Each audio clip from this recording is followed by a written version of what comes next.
When you think of Jennifer Aniston, what comes to mind? The bubbly Rachel from Friends? The gorgeous actress with the $1 million smile? The woman who seemed to have it all? Well, what if I told you that behind that famous smile lies a story of pain so deep that it would break your heart? At 56 years old, Jennifer Aniston has lived through tragedies that most people couldn't even imagine. Today, we're going to talk about the real Jennifer Aniston and the heartbreaking truth behind her seemingly perfect life. Jennifer Aniston was born on February 11th, 1969, in Sherman Oaks, California.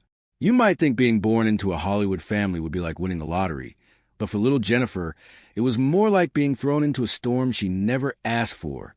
Her father, John Aniston, was a well-known actor, and her mother, Nancy, was also in the entertainment business.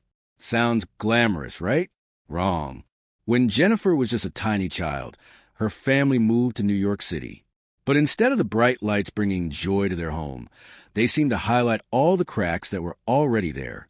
By the time Jennifer turned 9 years old, her world fell apart. Her parents' marriage was crumbling, and one day, her father just left. Can you imagine being 9 years old and watching your dad walk out the door, not knowing if he would ever come back? Jennifer later said that it wasn't just his absence that hurt the most.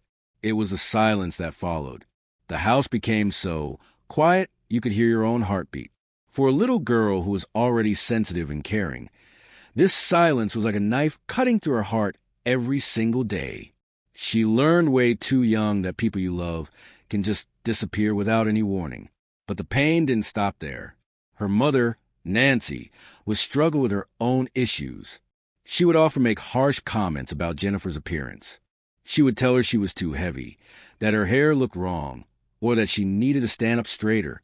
Now, Nancy probably thought she was helping her daughter, but to a young girl who was already hurting from her father leaving, these words felt like tiny daggers piercing her heart. Money was also tight in their household. They didn't have the luxury that many people think all Hollywood families have. Jennifer learned to make people laugh, not just because she had a gift for it, but because she discovered that when people were laughing, they wouldn't notice how broken she felt inside. She became the family entertainer, the one who would crack jokes to make everyone forget about their problems, even when her own heart was breaking. As Jennifer grew up and started trying to make it in Hollywood, something happened that would scar her for life. In 1996, when Jennifer was already becoming famous, her own mother appeared on a TV talk show and started sharing private, embarrassing details about Jennifer's life. Can you imagine? Your own mother, the person who is supposed to protect you and keep your secrets safe, going on television and telling the whole world your most personal business? But it got even worse. Nancy then wrote a book called From Mother and Daughter to Friends, where she told even more private stories about Jennifer. For someone who was already dealing with trust issues because of her father leaving, this felt like the ultimate betrayal. Jennifer was so hurt and angry that she didn't speak to her mother for 15 whole years. 15 years. That's how deep this wound went. During her childhood, Jennifer found her escape in acting.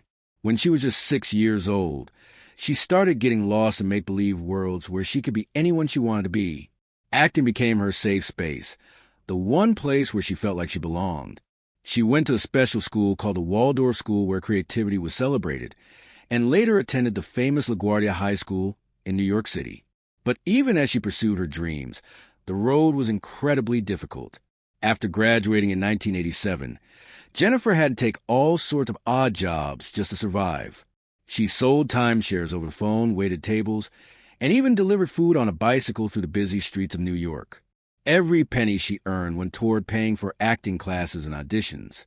She was literally living paycheck to paycheck, hoping that someday her big break would come.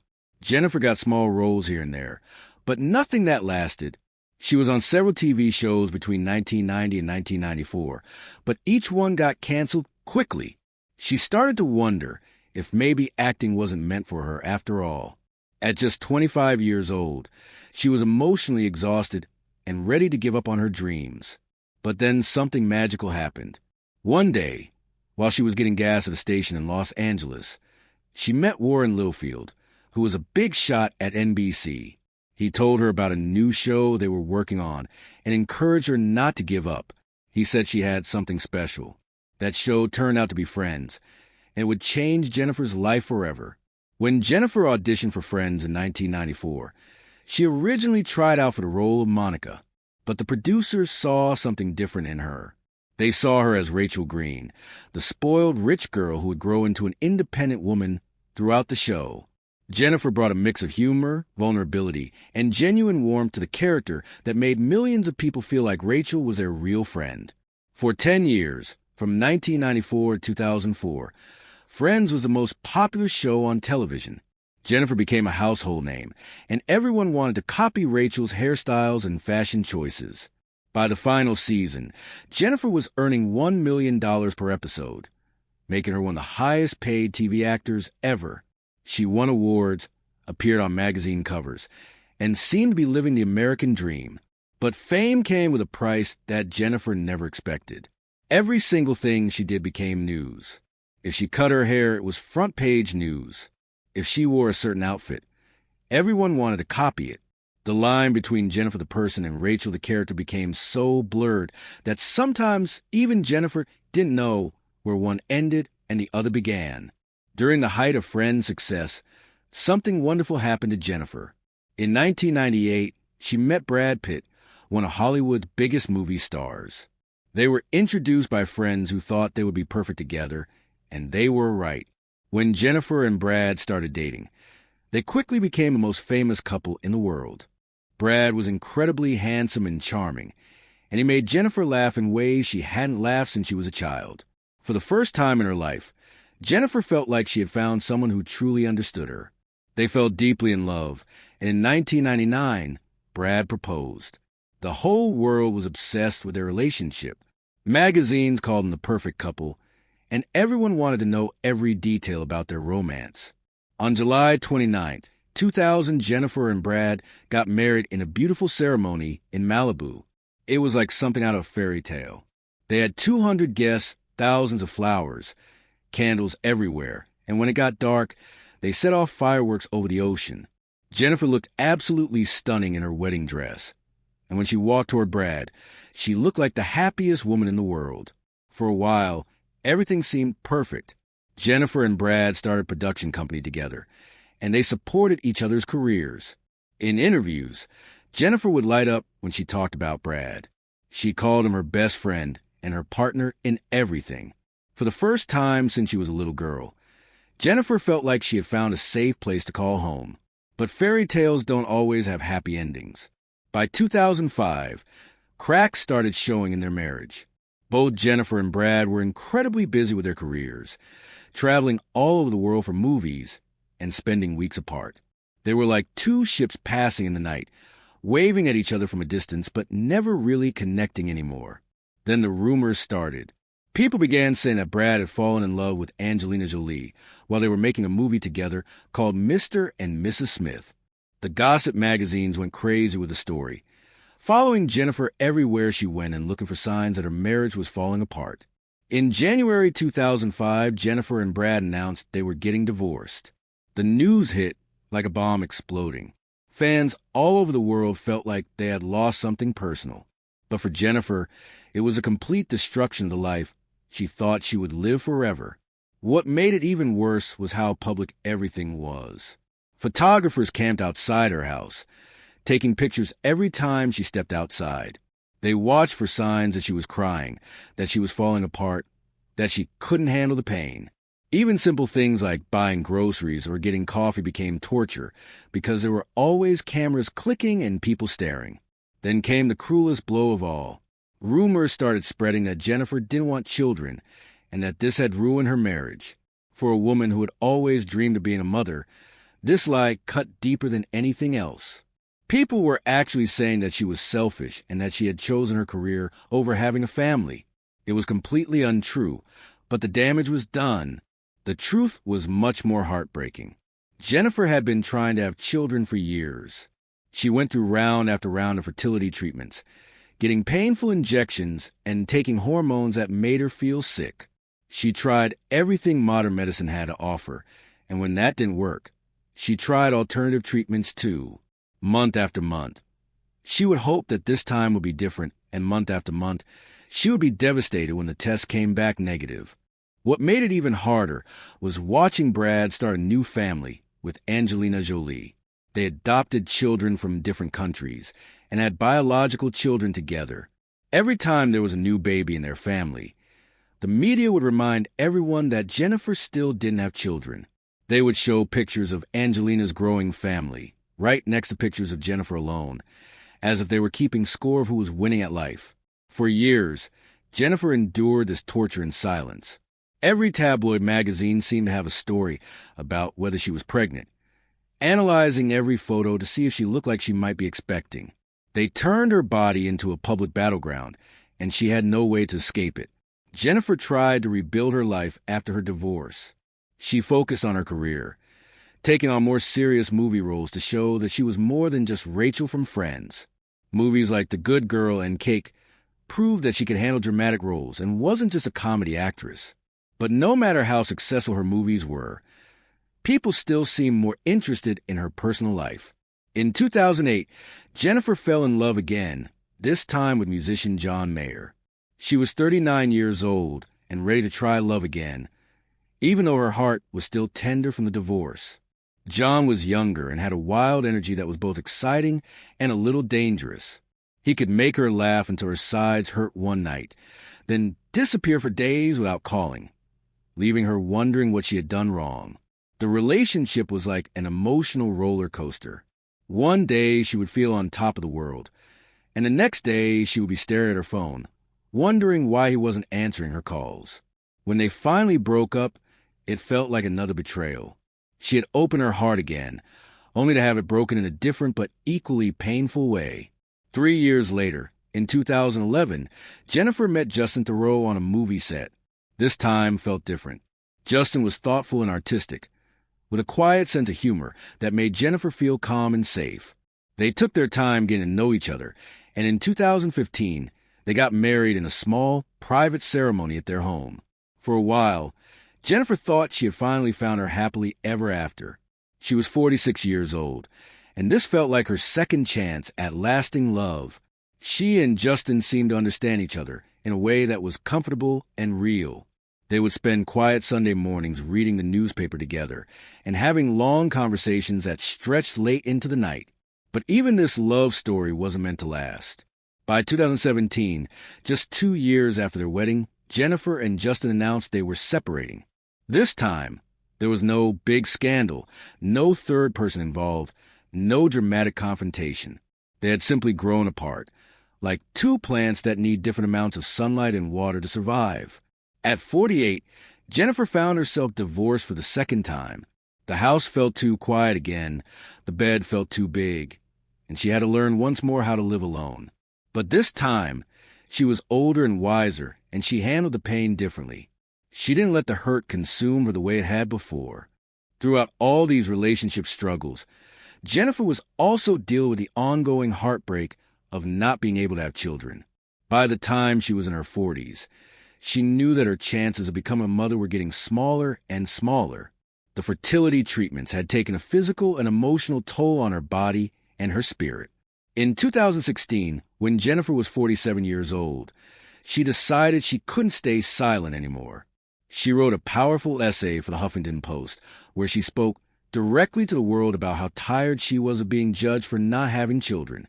She said that women are complete whether they have children or not, whether they have husbands or not. It was her way of taking back control of her own story. Then in 2022, Jennifer did something incredibly brave. In an interview with Allure magazine, she revealed for the first time that she had tried fertility treatments for years. She talked about the hormone injections, the disappointment, and the sadness that came with each failed attempt. She wished someone had told her to freeze her eggs when she was younger, but she had no regrets about the choices she made. This admission was heartbreaking because it showed the world how much Jennifer had suffered in private. While everyone was making jokes about her not having children and speculating about her relationships, she was going through one of the most painful experiences a woman can face. She was grieving the family she had always dreamed of having, and she was doing it all alone under the watchful eyes of the entire world. Today, at 56 years old, Jennifer Aniston lives a quiet life. She has a beautiful home in Bel Air that she bought after her divorce from Brad, and she recently purchased another home in Montecito from Oprah Winfrey. Her houses are sanctuaries, places where she can be herself without anyone watching or judging. Jennifer spends her days taking care of her beloved dogs, working in her garden, cooking, and doing yoga. She has learned to find peace in simple activities like organizing a drawer or trying a new recipe. She still works in Hollywood, starring in the morning show on Apple TV, which has earned her critical praise and award nominations. But the sadness is still there. Friends say that sometimes Jennifer will have days where the quiet in her house feels heavier than usual. Days when she thinks about the children she never had, the marriages that didn't work out, and the family she dreamed of but never got to create. The pain doesn't go away completely, but she has learned to carry it with grace. Jennifer has been linked romantically to a few people in recent years, but she's not actively looking for love anymore. She says never say never about getting married again, but she's not holding her breath. She has learned that her happiness doesn't depend on having a man in her life or having children. It depends on how she chooses to live each day and how she treats herself. The tragedy of Jennifer Aniston isn't just that she didn't get the fairy tale ending that everyone expected her to have. The real tragedy is that she had to live through all of this pain while the entire world was watching, commenting, and judging every move she made. She couldn't grieve privately or heal in her own time because there were always cameras around and people wanted to know every detail of her personal business. Jennifer's story teaches us that fame and money can't protect you from heartbreak. It shows us that even the most successful, beautiful, and talented people can struggle with the same problems that ordinary people face.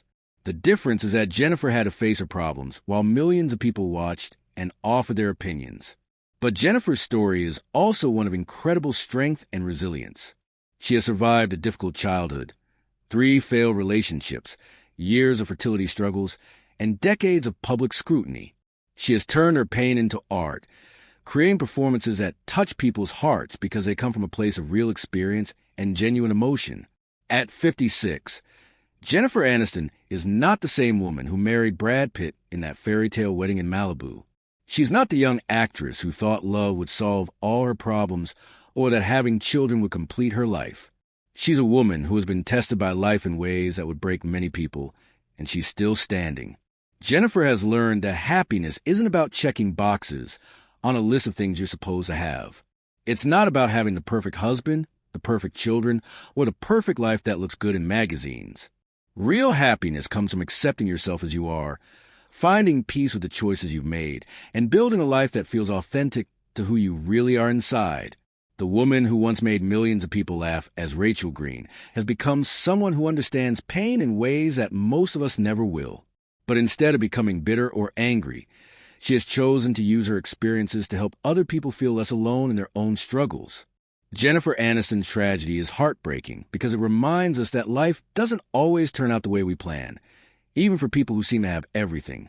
But her story is also inspiring because it shows us that it's possible to survive the worst things that life can throw at you and still find ways to be happy and fulfilled. She may not have gotten a fairy tale ending that she once dreamed of, but she has created something perhaps more valuable, a life that is entirely her own, built on her own terms, with her own definition of what success and happiness look like. And in a world that constantly tells women what they should want and how they should live, that might be the most powerful message of all.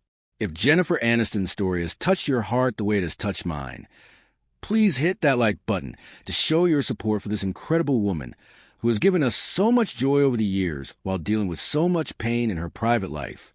Share this video with someone who might need to hear that their story is still worth writing, no matter how different it looks from what they originally planned. And don't forget to subscribe to our channel for more stories about the real lives behind Hollywood's biggest stars. Because sometimes the truth is more powerful than any movie script could ever be.